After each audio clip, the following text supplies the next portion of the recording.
Hello दोस्तों, स्वागत है आप सभी का आपके अपने YouTube चैनल पार्वती क्लासेस में। आज हम एक्सरसाइज 1.4 का क्वेश्चन नंबर 2 और क्वेश्चन नंबर 3 सॉल्व करेंगे। तो चलिए शुरू करते हैं आज की क्लास। देखते हैं क्वेश्चन नंबर 2। बोल रहा है write down the decimal expansion of those rational numbers in question 1 above which have terminating decimal expansion. देखो क्वेश्चन बोल रहा है कि क्वेश्चन नंबर 1 में जितने भी नंबर्स का टर्मिनेटिंग डेसिमल एक्सपेंशन था उन सभी का हमें डेसिमल एक्सपेंशन लिखना है। तो चलिए सॉल्व करते हैं क्वेश्चन नंबर 2 का फर्स्ट पार्ट।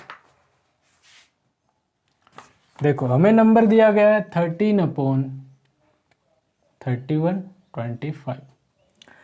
अब जैसा मैंने आपको क्वेश्चन 1 में बताया था कि नीचे डिनोमिनेटर में जो भी नंबर होगा उसके हमें प्राइम फैक्टराइजेशन करना है, यानी प्राइम फैक्टर निकालना है। तो चलो पहले इसका फैक्टर निकालो। 5 से डिवाइड करो। 5 6 जा 30, 5 2 जा 10, 5 5 जा 25, 5 1 जा 5, 5 2 जा 10, 5 5 जा 25, 5 25 जा 125 और 5 5 जा 25। तो ये हो जाएगा 13/1 2 3 4 5, यानी 5 टू द पावर 5। ओके, यहाँ तक किसी को कोई दिक्कत नहीं होनी चाहिए। अब देखो हम क्या करेंगे। देखो अगर यहाँ पे 13/5 टू द पावर 5 ना होके 13/10 होता तो हम इसका आसानी से निकाल सकते थे डेसिमल एक्सपेंशन। हम क्या करते, ये जो 1 है इसके बदले हम पॉइंट लगाते। अब 1 के बाद एक 0 है तो एक नंबर से पहले पॉइंट लगाते, यानी कि ये हो जाता एक नंबर से पहले पॉइंट 1.3 हो जाता। इसी तरह अगर 13/100 होता तब भी हम आसानी से निकाल सकते थे ना। 1 के लिए लगेगा पॉइंट, 2 नंबर है तो 2 नंबर से पहले पॉइंट, यानी कि ये हो जाता 0.13। ओके, लेकिन हमें यहाँ पे 10 या 100 नहीं दे रखा है, हमें दे रखा है 5 टू द पावर 5। तो हम क्या करेंगे, ये जो हमारा बेस है देखो 5 है ना, हम कोशिश करेंगे इसको 10 बनाने का। अब बताओ 5 को हम 10 कैसे बना सकते हैं। 5 को हम 10 बना सकते हैं 2 के साथ मल्टीप्लाई करके। तो 5 2 जा 10 हो गया, 5 2 जा 10 हो जाएगा। लेकिन 5 यहाँ पर कितने टाइम्स है, 5 टाइम्स है, तो 2 भी हम ले लेंगे 5 टाइम्स। तभी तो ये इस तरह से होगा 5 × 5 × 5 × 5 × 5, और ये हो जाएगा 2 × 2 × 2 × 2 × 2। ओके, 1 2 3 4 5। देखो ये 5 इससे मल्टीप्लाई हुआ 10 हो गया, ये इससे मल्टीप्लाई हुआ 10, ये इससे मल्टीप्लाई हुआ 10, ये इससे मल्टीप्लाई हुआ 10, ये इससे मल्टीप्लाई हुआ 10। अब इन सबको मल्टीप्लाई कर दो तो क्या हो जाएगा 1 2 3 4 5, यही होगा। अब इसको तो हम आसानी से लिख सकते हैं ना, इसका हम लोग डेसिमल एक्सपेंशन निकाल सकते हैं। तो देखो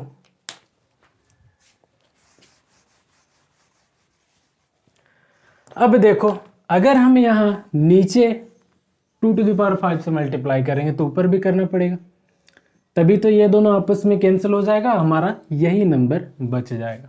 ओके, ये बात समझ में आ रही। अब चलो, अब देखो सीधे सीधे आपको क्या करना है, 5 2 जा 10 होगा, जैसे मैंने आपको अभी दिखाया था 5 2 जा 10 हो जाएगा। तो आप सिंपली ये कर दो, 1 लगा दो, पावर जितना है उतना 0 लगाओ। देखो दोनों का पावर 5 है ना, तो यहाँ पर 5 0 लगा दो। ओके, आप लोग इसे मल्टीप्लाई करोगे तो इतना ही आएगा। सिंपली मैंने 1 लिखा, दोनों का पावर 5 है तो 5 0 1 2 3 4 5 0 लगा दिया। अब देखो 13 × 2 टू द पावर 5 क्या होता है, 2 × 2 × 2 × 2 × 2, 2 2 जा 4, 4 2 जा 8, 8 2 जा 16, 16 2 जा 32, तो ये हो गया 32। अब इन दोनों को मल्टीप्लाई करो, 13 2 26, 13 3 40, 40 41, तो ये हो गया 416/50।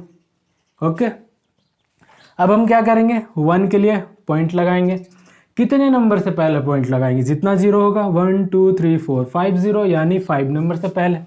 अब यहाँ पर तो 3 ही नंबर है, यहाँ पर 3 ही नंबर है, तो पहले तो हमें इसे 5 बनाना पड़ेगा। उसके लिए हम आगे की तरफ 2 0 लगा दिए, अब हो गया 5 1 2 3 4 5। 5 नंबर से पहले पॉइंट लगाना है, यानी यहाँ लगा दिए। अब देखो यहाँ पे सूना सूना लग रहा है ना, पॉइंट के आगे कुछ नहीं है, खालीपन लग रहा है, तो यहाँ पे भी आप 0 लगा सकते हो, उसमें कोई दिक्कत नहीं है। ध्यान कहाँ देना है आपको कि जब आप जैसे इसका 5 नंबर बनाना था हमें, तो ये जो जीरो है यहाँ पे लगाना है, ना कि यहाँ पर। अगर इधर लगाते हो तो पॉइंट के बाद जीरो का कोई भी वैल्यू नहीं होता अगर लास्ट में हो तो। ओके, जीरो आपको हमेशा इन नंबर्स के पहले लगाना है। चलिए,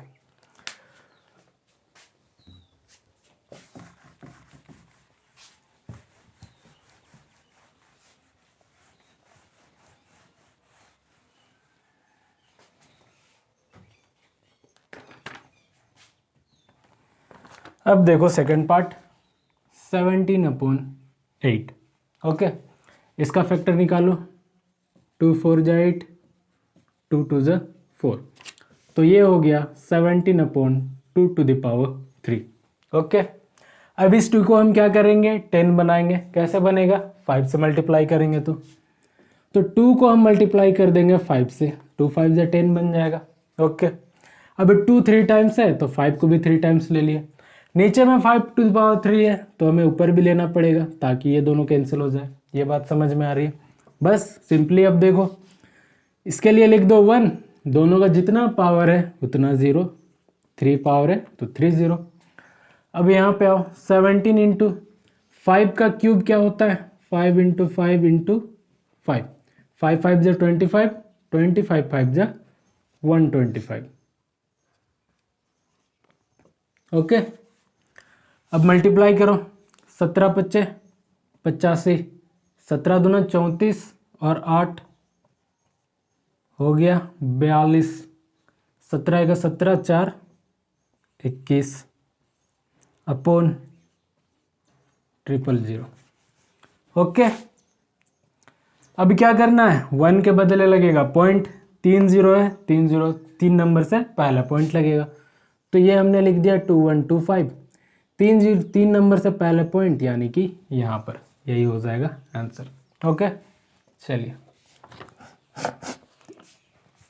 अब देखो, तीसरा नंबर तो हमारा नॉन टर्मिनेटिंग था। चौथा देखो, 15/1600, 1600 का निकालो फैक्टर, क्या हो जाएगा, 2 8 जा 16, 2 4 जा 8, 2 2 जा 4, 2 1 जा 2, 2 5 जा 10, 5 10 जा 50, 5 2 जा 10। देखो 1 2 3 4 5 6 टाइम्स, तो 15/2 to the power 6 into 5 to the power 2, 5 2 times है ना, तो 5 to the power 2। अब देखो यहाँ पर तो 10 ऑलरेडी बन रहा है, 5 2 जा 10, तो हमें 10 बनाने का जरूरत नहीं है ना, क्योंकि ऑलरेडी है। अब देखो यहाँ पर क्या हो जाएगा, ये 2 to the power 6 है, यानी 6 टाइम 2 है, 1 2 3 4 5 6 टाइम, 5 2 टाइम्स है तो 5 इंटू 5। यहाँ क्या होगा, ये दोनों मल्टीप्लाई होके 10, ये दोनों मल्टीप्लाई होके 10, बाकी ये सारा तो बच जा रहा है, इन सबसे 10 नहीं बन रहा है, लेकिन हमें तो 10 चाहिए, तो हम यहाँ पर भी 5 से, यहाँ पर भी, यहाँ पर भी और यहाँ पर भी 5 से मल्टीप्लाई करेंगे, तब ये भी 10 हो जाएगा, ये भी 10 हो जाएगा, ये भी 10 हो जाएगा, ये भी 10 हो जाएगा। यानी हम कितना बार 5 मल्टीप्लाई किए, 1 2 3 4 टाइम्स मल्टीप्लाई किए। तो चलो यहाँ पर 4 टाइम 5 को मल्टीप्लाई कर दो। अब नीचे में करेंगे तो ऊपर भी करना पड़ेगा ताकि दोनों कैंसिल हो जाए। अब जरा ध्यान दो आप लोग, 5 कितने टाइम्स हो गया, 4 और 2 6 टाइम्स, और यहाँ 2 ऑलरेडी 6 टाइम्स है, यानी हमारा जो पावर है दोनों का इक्वल होना चाहिए। सिंपल सा बात यही है, आप इतना थोड़ी करोगे कभी, सिंपल सा देखना, इसका पावर 6 है तो हमें 5 का पावर भी 6 बनाना है। 6 कैसे बनेगा, जब यहाँ पर हम 4 टाइम 5 को मल्टीप्लाई करेंगे। ओके, चलिए अब चलिए आगे सॉल्व करते हैं। मैंने क्या बताया, सिंपली लिखो 1, पावर जितना है उतना 0, 6 पावर है दोनों का तो 6 0। ओके, अब 15 इंटू 5 to the power 4, क्या 5 का क्यूब हो गया 125 इंटू 5, 5 5 जा 25, 5 2 जा 10, 12, 5 1 जा 5 और 1 6, हो गया 625। ओके ओके, चलिए फिर इन दोनों को मल्टीप्लाई करना होगा, तो ये हो जाएगा 9375। आप लोग मल्टीप्लाई करके देख लेना। Upon 6 time 0। ओके, अब हम क्या करेंगे, 1 के लिए पॉइंट लगाएंगे। 6 0 है तो 6 नंबर से पहले पॉइंट, लेकिन नंबर हमारे पास 4 है तो ये पहले हम इसे 6 नंबर बनाएंगे। कैसे बनाएंगे, आगे तरफ 2 0 लगाएंगे। अब 6 नंबर बना, अब 6 नंबर से पहले पॉइंट लगा दिए, इधर सूना सूना लगा रहा है तो 1 0 और लगा दिए, इसमें कोई दिक्कत नहीं है, यही हो जाएगा आंसर। ओके,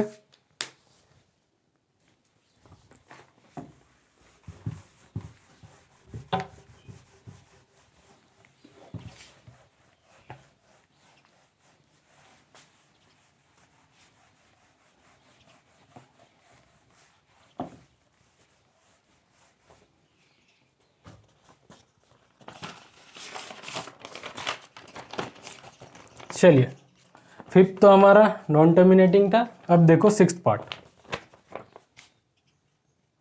सिक्स्थ में क्या दिया है, 23 अपॉन 2 क्यूब और 5 स्क्वायर। ओके, अब देखो यहाँ ऑलरेडी फैक्टर किया हुआ है, हमें प्राइम फैक्टर निकालने का कोई भी ज़रूरत नहीं है। तो हम क्या करेंगे, पावर को देखो, मैंने बोला था दोनों का पावर सेम होना चाहिए। तो देखो आप लोग, इसका पावर 3 है, इसका पावर 2 है, यानी यहाँ पर एक 5 कम है तो हमें एक 5 से मल्टीप्लाई करना है। ये हो गया 2 to the power 3 into 5 to the power 2 into, यहाँ पर एक पावर कम है ना, एक 5 कम है तो नीचे भी एक 5 और ऊपर भी एक 5 मल्टीप्लाई कर दो। ओके, बराबर हो गया, और ये 5 टू ज़ 10 तो ऑलरेडी हो ही जाएगा, सिंपल। 1 लगा दिया, 2 का पावर 3 है तो यहाँ पर 3 0। ओके, 23 5 जा 5 3 जा 15, 5 2 जा 10 और 1 11। ओके, 3 देखो 1 के लिए लगेगा पॉइंट, 3 0 है, 3 0 से 3 नंबर से पहले पॉइंट लगेगा, यानी 0.115 हो जाएगा। इधर सोना सोना लग रहा है तो 0 लगा दो, यही हो जाएगा आंसर। अब आओ आगे, नाइन्थ पार्ट। नाइन्थ में हमारा 35/50, यही है ना। 50 का हमें निकालना है फैक्टर, तो ये हो जाएगा 5 10 जा फिर 5 2 जा, तो ये हो गया 35 अपॉन 5 स्क्वायर इंटू 2। देखो 5 2 जा 10 हो रहा है, यहाँ पर स्क्वायर है, यहाँ पर 1 है, यानी 2 एक कम है तो हम क्या करेंगे, 35 अपॉन 5 स्क्वायर इंटू 2 इंटू, एक 2 कम है तो यहाँ पर भी 2 मल्टीप्लाई कर दो और ऊपर भी 2 मल्टीप्लाई करो, तो ये हो जाएगा 35 दूना 70 अपॉन 1। देखो पावर 2 है तो यहाँ पे 2 0, 1 के लिए पॉइंट 2 0 है तो 2 नंबर से पहले पॉइंट, यानी 0.70 हो जाएगा। अब पॉइंट के बाद 0 का कोई वैल्यू नहीं होता, इसे हटा दो तो ये हो जाएगा 0.7, यही हो जाएगा आंसर।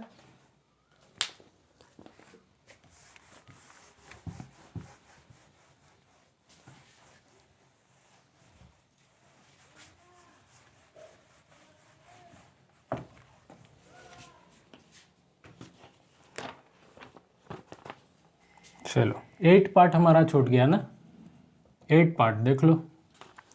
क्या है, 6 अपॉन 15। पहले तो इसे कैंसल आउट करो, हो रहा है ना कैंसिल, 3 2 जा 6, 3 5 जा 15, तो ये हो गया 2 अपॉन 5। ओके, इस 5 को हमें 10 बनाना है तो हम क्या करेंगे, 2 अपॉन 5 से 2 को मल्टीप्लाई करेंगे, 5 2 जा 10। अब नीचे 2 मल्टीप्लाई किए तो ऊपर भी करना पड़ेगा, तो ये हो गया 2 2 जा 4 अपॉन 5 2 जा 10। अब देखो 1 के लिए पॉइंट 1 0 है तो एक नंबर से पहले पॉइंट, यानी 0.4, सोना सोना लग रहा है 0 लगा दो, यही हो जाएगा हमारा आंसर।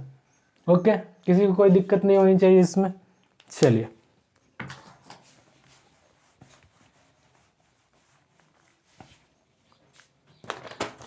अब देखते हैं क्वेश्चन नंबर 3 क्या बोल रहा है भाई, आ जाओ देखते हैं। बोलता है the following real numbers have decimal expansion as given below, in each case decide whether they are rational और नॉट। देखो हम लोग को नीचे में कुछ डेसिमल एक्सपेंशन दे रखा है, बोल रहा है ये बताओ कि वो जो डेसिमल एक्सपेंशन है रेशनल है या फिर नहीं है। इफ दे आर रेशनल, अगर वो रेशनल है, end of the form p upon Q, और उसको p अपॉन क्यू के फॉर्म में हम लिख सकते हैं, what can you say about the prime factor of q, तो हम q के प्राइम फैक्टर के बारे में क्या बोल सकते हैं। p अपॉन क्यू के फॉर्म में लिख रहे हैं ना, देखो ये p अपॉन क्यू के फॉर्म में लिख सकते हैं, तो ये जो q है इसके प्राइम फैक्टर के बारे में हम क्या बोल सकते हैं, यही हमें पूछ रहा है। ओके चलो सॉल्व करते हैं।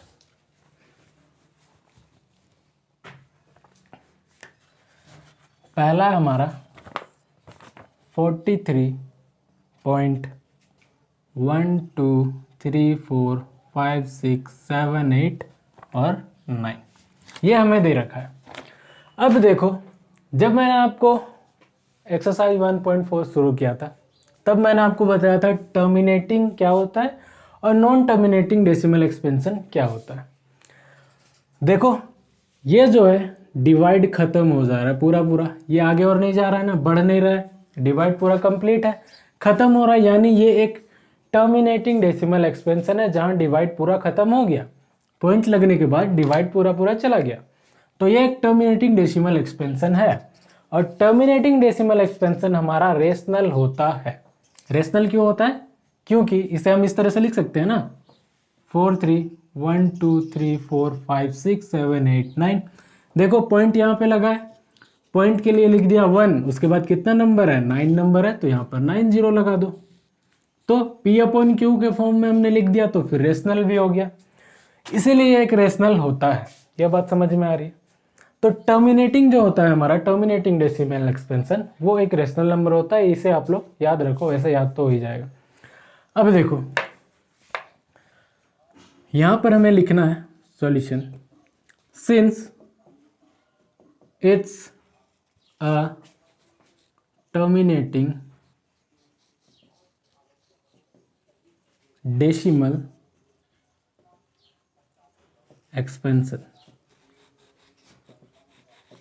ये एक टर्मिनेटिंग डेसिमल एक्सपेंशन है, देयरफॉर अगर ये टर्मिनेटिंग है तो ये एक रेशनल होगा, it's a rational number. Okay ये बात सबको समझ में आ रही है।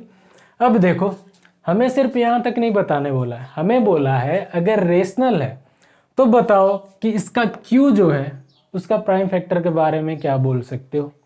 पहले तो इसे p अपॉन क्यू के फॉर्म में लिखना होगा, जो ये है, यहाँ पे 9 0 है ना, 1 2 3 4 5 6 7 8 9, चलो ये हमारा p अपॉन क्यू के फॉर्म में हो गया। देखो ये p है ये q है, q हमारा डिनोमिनेटर, p है न्यूमरेटर। ओके अब इससे पहले मैंने आपको बताया था क्वेश्चन नंबर 2 में हमने कैसे सॉल्व किया, या फिर क्वेश्चन नंबर 1 में भी, कि नीचे जो था हमारा ये जीरो वाला, देखो कोई भी नंबर जीरो में कब खत्म होता है, जब उसका प्राइम फैक्टर में 2 और 5 का पेयर होता है, ये बात सबको पता है ना। तो सिंपल सा बात है, इसके बारे में हम ये बोल सकते हैं कि डिनोमिनेटर का प्राइम फैक्टर निकालेंगे तो ये 2 और 5 का मल्टीप्लिकेशन होगा, या फिर बोलो 2m into 5 to power n के फॉर्म का होगा। यहाँ पर 2 कितने भी टाइम आ सकता है, सिर्फ एक ही 2 थोड़ी होगा, बहुत सारा 2 हो सकता है, इसलिए m, बहुत सारा 5 भी हो सकता है, इसलिए n, पावर कुछ भी हो सकता है। तो हम यहाँ क्या बोल सकते हैं, we can say that prime factorization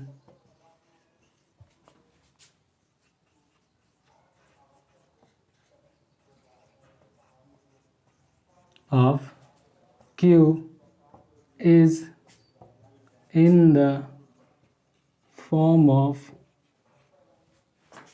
2 to the power m into 5 to the power n। ये वाला जो क्वेश्चन है ये सिर्फ लैंग्वेज और थोड़ा सा बेसिक कॉन्सेप्ट के ऊपर है, इसमें ज़्यादा कुछ करना है नहीं, यही है इसका आंसर।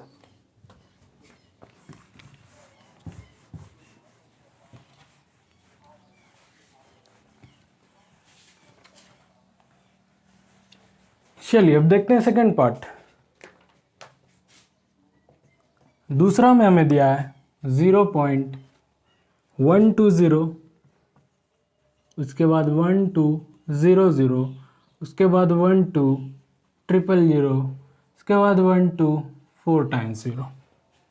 और ये इस तरह से आगे बढ़ता जा रहा है, ये ख़त्म नहीं हो रहा, आगे बढ़ता जा रहा है। अब देखो मैंने क्या बोला, पॉइंट लगने के बाद भी अगर डिवाइड कंप्लीट नहीं हो रहा है, आते जा रहा है, आते जा रहा है, देखो आते जा रहा है ना, डिवाइड बढ़ते जा रहा है, और ये खुद को रिपीट भी नहीं कर रहा है। देखो सारा नंबर सेम नहीं है, ये खुद को रिपीट नहीं कर रहा है, हर बार 1 0 बढ़ता जा रहा है, यानी ये नॉन रिपीटिंग है। इसे हम क्या बोलेंगे, नॉन टर्मिनेटिंग, क्योंकि ये टर्मिनेट नहीं हो रहा है, प्लस नॉन रिपीटिंग, क्योंकि ये खुद को रिपीट भी नहीं कर रहा है। तो इसको हम बोलते हैं non terminating non repeating decimal expansion. और इस तरह का एक्सपेंशन इर्रेशनल होता है, क्योंकि इसे हम P/Q के फॉर्म में नहीं लिख सकते हैं, क्योंकि ये तो बढ़ता जा रहा है, तो हम नहीं लिख सकते obviously.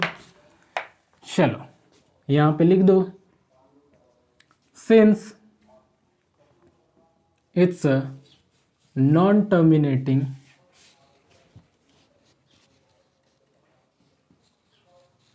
Non repeating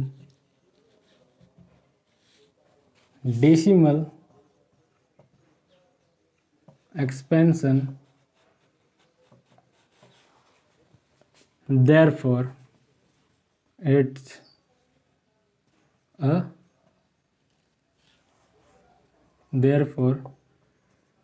not a rational number, इसलिए एक रेशनल नंबर नहीं है। ओके चलिए अब देखते हैं आगे।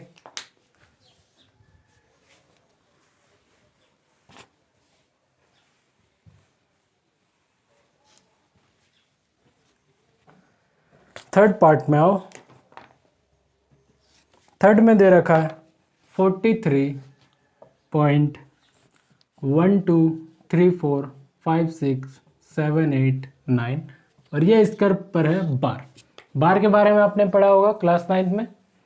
बार का मतलब होता है ये जो नंबर है खुद को रिपीट कर रहा है बार बार, यानी एक बार लिखा, फिर एक बार 1 2 3 4 5 इस तरह से आएगा, फिर एक बार 1 2 3 4 5 6 7 8 9 इस तरह से आएगा, और ये खत्म नहीं होगा, ये इस तरह से बढ़ता जाएगा लेकिन खुद को रिपीट करता जाएगा।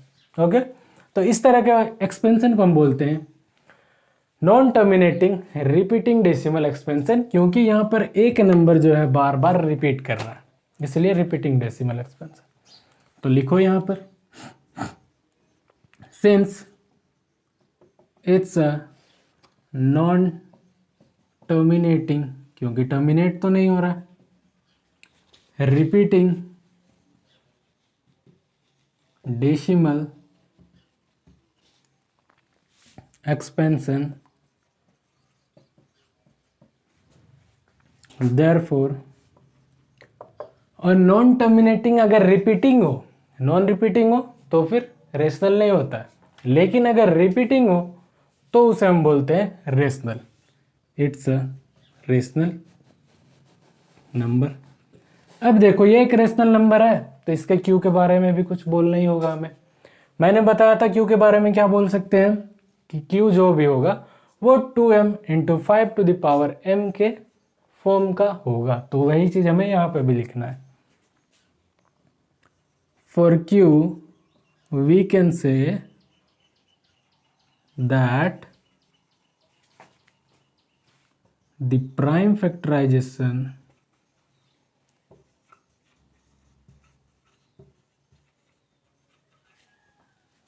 of Q is in the form of, किसके फॉर्म का होगा, 2m और 5n के फॉर्म का होगा। यही हमारा आंसर। बोलो किसी को कोई दिक्कत इसमें? सारे चीज़ें सिंपल है और क्लियर है, कोई दिक्कत होना नहीं चाहिए आपको। फिर भी कोई डाउट रह गया हो तो नीचे कमेंट में कमेंट कीजिए, मैं कोशिश करूंगा आपका कमेंट बॉक्स में ही डाउट क्लियर करने का। वीडियो पसंद आया हो तो वीडियो को लाइक करें, अपने क्लास के दोस्तों के साथ शेयर करें। फिर मिलेंगे हम किसी दूसरे वीडियो में दूसरे क्वेश्चन के साथ, तब तक के लिए बाय बाय, टेक केयर।